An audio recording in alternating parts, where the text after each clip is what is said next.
Безусловно, из тех людей, которые сегодня живут на территории Российской Федерации, включающей гигантское количество земель от Тихого океана до моря Атлантического, от Северного Ледовитого до границ Центральной Азии, самые, пожалуй, старые автохтонные насильники всего, чего есть, это войнахи.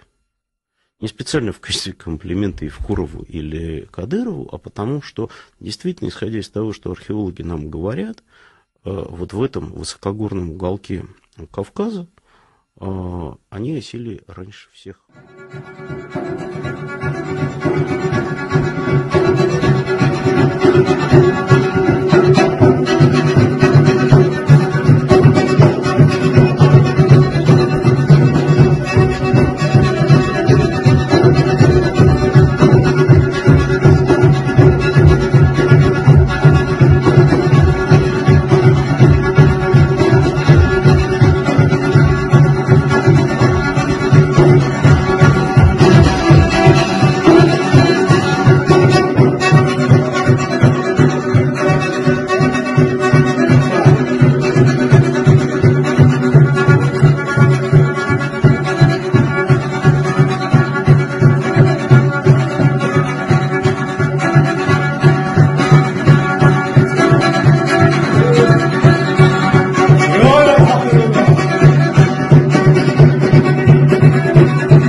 Здесь академик Мещанинов в этой книге «Халдоведение» доказывает, что термин, слово «арамы» имеет отношение не к армянам. Арама было имя правителя, который правил на территории, являвшейся коренной территорией Урарту.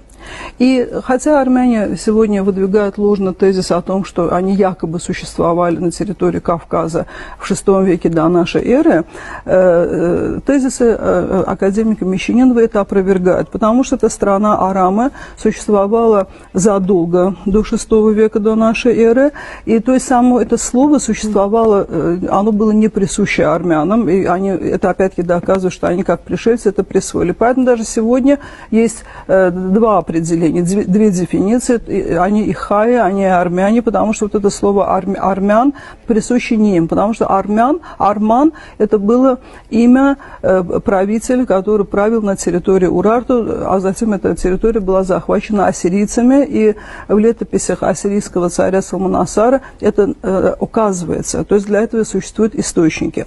И нам нужно понять, почему армяне так целенаправленно претендуют на Урарту. Потому что им надо доказать свое присутствие на Кавказе.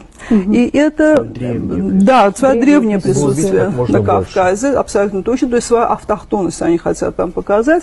И это поддерживала советская политика Советского Союза, и даже в советских там, историографических источниках мы читаем, что Урарту – это первая древняя страна, древняя цивилизация на территории Советского Союза. Это было интересно Советскому Союзу, и поскольку саму Армению создали в свое время большевики, значит, чисто политически был интерес в том, чтобы армян и Урарту связать. И здесь надо отметить, что как академик Петровский, также Мещанинов, также Меликишвили и другие авторы доказали, что уральский язык совершенно не связан с армянским, вернее, армянский с уральским, потому что армянский – это индоевропейский язык, а уральский язык относится к тем языкам, которые присущи Северному Кавказу. Это чеченский и ингушский языки. То есть, если ссылаться, об этом же писал и Дьяконов, то есть, если мы ссылаемся на языковую базу, то это уже доказывает, что они к Урарту не имели никакого отношения.